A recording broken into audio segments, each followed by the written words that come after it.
Welcome to another episode of Out Loud Geek, where we discuss science fiction, fantasy, cooking, the outdoors, and more.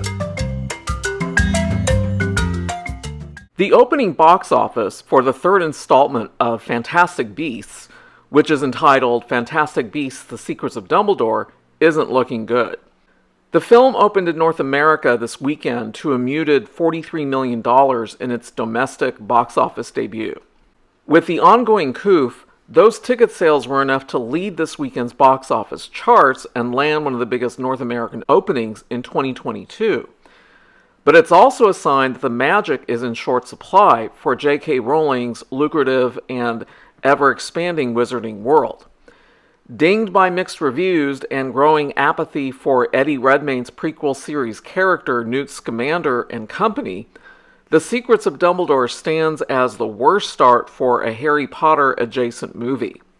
For comparison, its predecessors, 2016's Fantastic Beasts and Where to Find Them, launched with $74 million in North America, while the 2018 follow-up, The Crimes of Grindelwald, took in $62 million in its debut.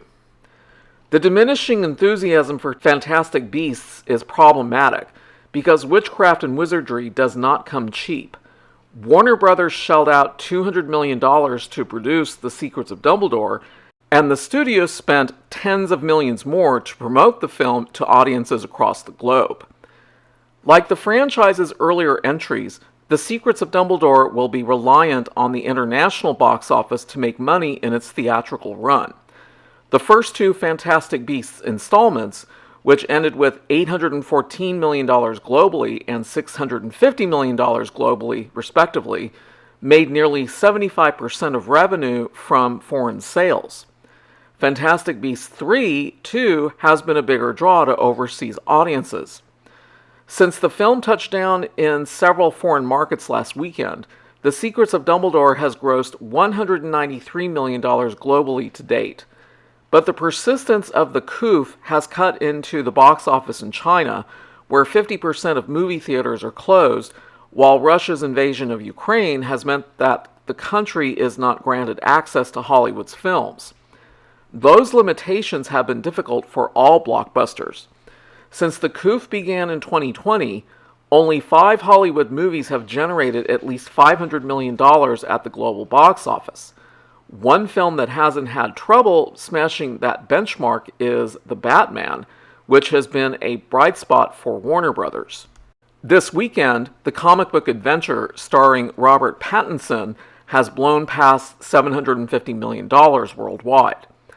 Harry Potter veteran David Yates directed the third chapter in the prequel series, which follows the beloved Hogwarts professor Albus Dumbledore, played by Jude Law.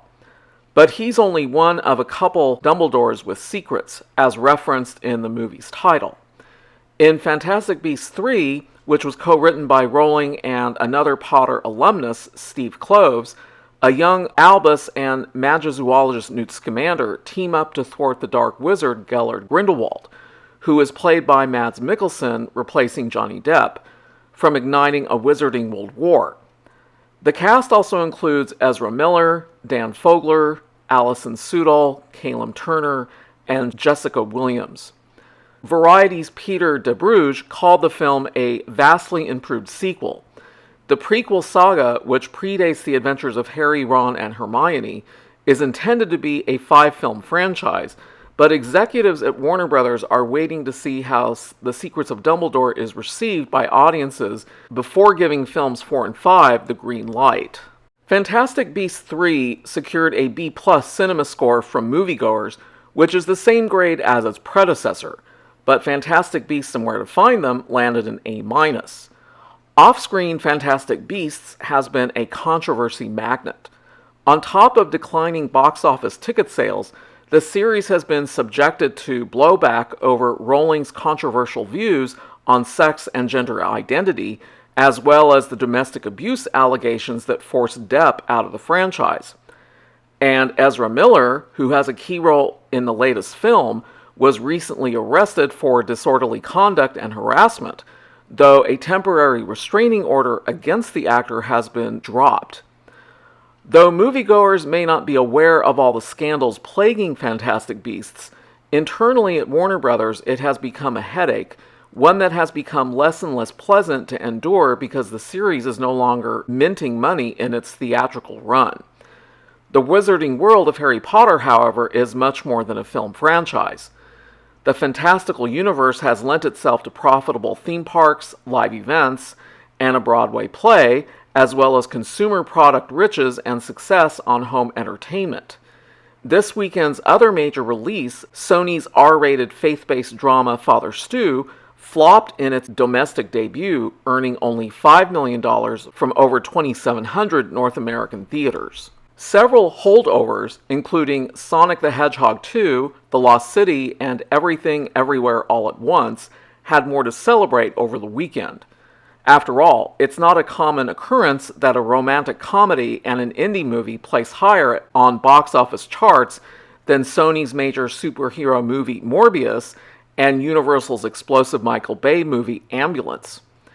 In the number 2 spot, Paramount's family-friendly Sonic the Hedgehog 2 sped to $30 million from over 4,200 cinemas, declining 58% in its second weekend of release.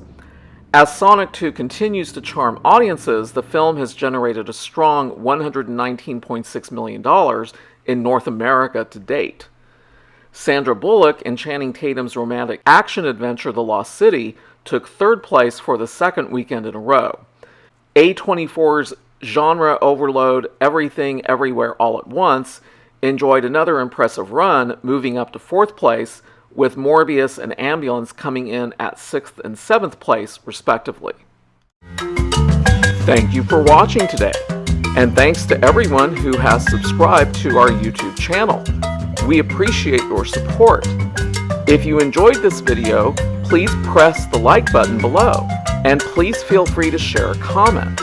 If you would like to see more of our videos in the future and help support this channel, please subscribe right now by clicking on the red subscribe button below. You can also find us on Facebook and Twitter by clicking on the links in the description. Until next time, this is Out Loud Geek.